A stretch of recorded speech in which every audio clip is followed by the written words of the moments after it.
कि शुरुआत में हम सब उत्साही होते हैं, लेकिन मंजिल क्या हमारा उद्देश्य है, हम उसको पाने के लिए अपना सर्वस्व लगाते हैं? क्या आप अपने सिलेक्शन होने के लिए, अध्ययन को करने के लिए अपनी बाकी उन गैर जरूरी चीजों को छोड़ सकते हैं? आप अपने भविष्य निर्माण के लिए क्या उन गैर जरूरी चीजों को छोड़ सकते हैं जो आपकी योजना में आड़ा आती हों या आपका समय जो खराब करती हों? एक विद्यार्थी को कहते हैं अपने समय का पाबंद होना चाहिए, क्योंकि जिनके बारे में तुम सोच रहे हो ना, वो इधर उधर कहीं ना कहीं हो जाएंगे। और अगर तुम्हारे बहुत करीबी लोग हैं और तुम ये विश्वास करते हो कि वो किसी भी क्षण तुमसे अलग नहीं होंगे, तो फिर वो तुम्हारे लिए खुश होंगे कि तुम भविष्य के अपने निर्माण की योजना में व्यस्त हो। वो कभी तुमसे दूर नहीं होंगे। जो तुम्हारे सच्चे साथी होंगे वो हमेशा इस बात के लिए आपको प्रेरित करेंगे।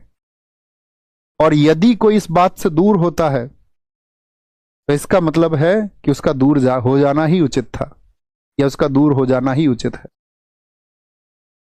अंततः विजय तो साथी आपको ये अकेले तय करनी होगी। पार्थ, शुरुआत करके मंजिल तक पहुंचने का जो जुनून है वो तुमको बनाए रखना होगा, हर पल बनाए रखना होगा।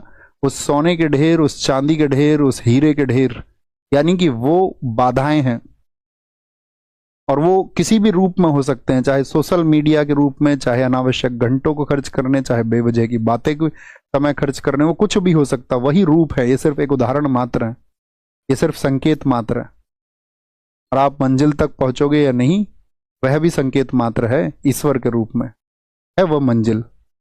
आपका उद्देश्य क्या है, आपका ऑब्जेक्टिव क्या है जिंदगी में? आपके लिए सबसे बड़ी चीज वो होनी चाहिए कि अंततः आप क्या चाहते हो, और वो तुम्हें हासिल करने के लिए संघर्ष करना चाहिए। अंततः मैं भी कुछ चाहता हूंगा, अंततः आपको भी कुछ चाहना चाहिए।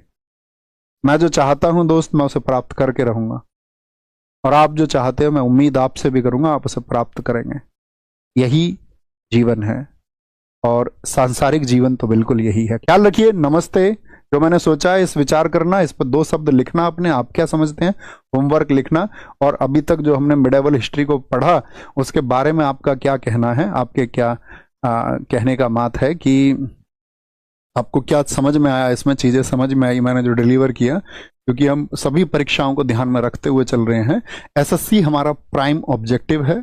एसएससी में 2025 का जो ये एग्जाम होगा साथी, मैं ये कहता हूं कि इसमें अपने छात्र बहुत मजबूती से इस बार संघर्ष करने वाले हैं, क्योंकि समय एसएससी परीक्षा के लिए और थोड़ा सा आप लोगों के लिए मिल गया है, बढ़ गया है। लगभग शायद 25 दिन या 1 महीने का समय और ज्यादा आपको मिलने वाला है। तो मैं उम्मीद करूंगा वो सिलेक्शंस इस बार तुम्हारे होंगे, और आप अपने भाई को, इस टीम को निराश नहीं। Thank you. नमस्ते। जय हिंद।